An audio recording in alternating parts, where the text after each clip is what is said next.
Assalamu alaikum wa rahmatullahi ta'ala barakatuhu. Alhamdulillah, alhamdulillahi rabbil alamin. Wa nahmaduhu wa nastahinuhu wa nastaghfiruhu. Wa nu'minu bihi wa natawakkalu alayhi. Wa na'udzu billahi min shururi anfusina wa min sayyiati a'malina. May yahdihillahu fala mudilla lahu wa may yudlilhu fala hadiya lahu. Ashhadu anna la ilaha illallah wahdahu la sharika lahu وأشهد أن محمدا عبده ورسوله أرسله بالحق مبشرا ونذيرا وداعيا إلى الله بإذنه وسراجا منيرا صلى الله عليه وعلى آله وصحبه وسلم أما بعد அளவற்ற அருளாளனும் நேரற்ற அன்புடையமாகிய வல்லோன் அல்லாஹ்வின் திருப்பெயரால் ஆரம்பம் செய்கிறேன். சாந்தியும் சமாதானம் எங்கள் உயிரிலும் மேலான கண்மணி நாயகம் ரசூல் ஸல்லல்லாஹு அலைஹி வஸல்லம் அவர்களின் மீதும் பரிசுத்தமானவர்களின் குடும்பத்தார்கள் மீதும் உன்னதமானவர்களின் தோழர்கள் அளவினும் மீதும் உண்டாவட்டுமாக. மாணவர்களின் பேச்சு திறனை வளர்க்க வேண்டும் என்ற உயர்ந்த நோக்கத்தில் இந்த ஆரம்பிக்கப்பட்ட மன்றத்தில் நோம்பின் சிறப்புகள் என்ற தலைப்பில் பேசுவதற்காக வந்திருக்கிறேன்.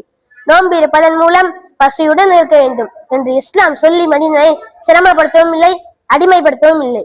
இஸ்லாம் எதை சொன்னாலும் அதில் அழகிய ஒரு அர்த்தம் இருக்கிறது.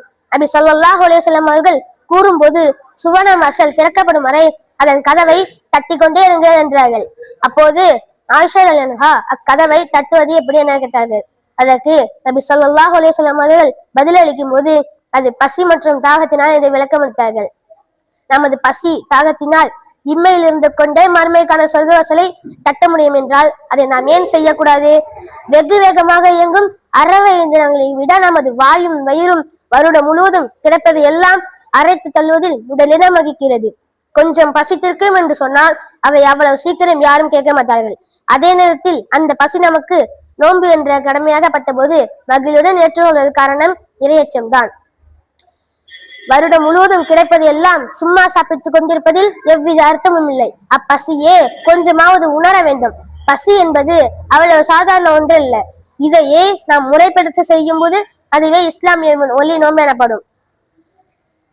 சும்மா பசித்தவருக்கும் இறைவனுக்காக பசித்தவருக்கும் இடையே நிறைய வேறுபாடு இருக்கிறது. ஒவ்வொரு பொருளுக்கும் ஜக்காத் தூய்மை இருக்கிறது. அது போல உடலில் ஜக்காத் நோன்பு ஆகும். நபி ஸல்லல்லாஹு அலைஹி வஸல்லம் அவர்கள் கூறியுள்ளதாக நபிமொழிகளை தொகுத்த அறிஞர் இப்னு மாஜா தெரிவிக்கிறார்கள். சுமார் 14 மணி நேரம் ஒருவர் உண்ணாமல் பருக்காமல் மீனீரை கூட விழுங்காமல் பசி தாகத்துடன் பகல் பொழுதை கழிக்கிறார்கள் என்றால் அது சாதாரண செயல் அல்ல. ஆனால் இவ்வாறு பசித்திருப்பதும் தாகத்திருப்பதும் அல்லாஹ்க்காக என்று வரும்போது அது சாதாரண செயல் அல்ல. ஆனால் இவ்வாறு பசி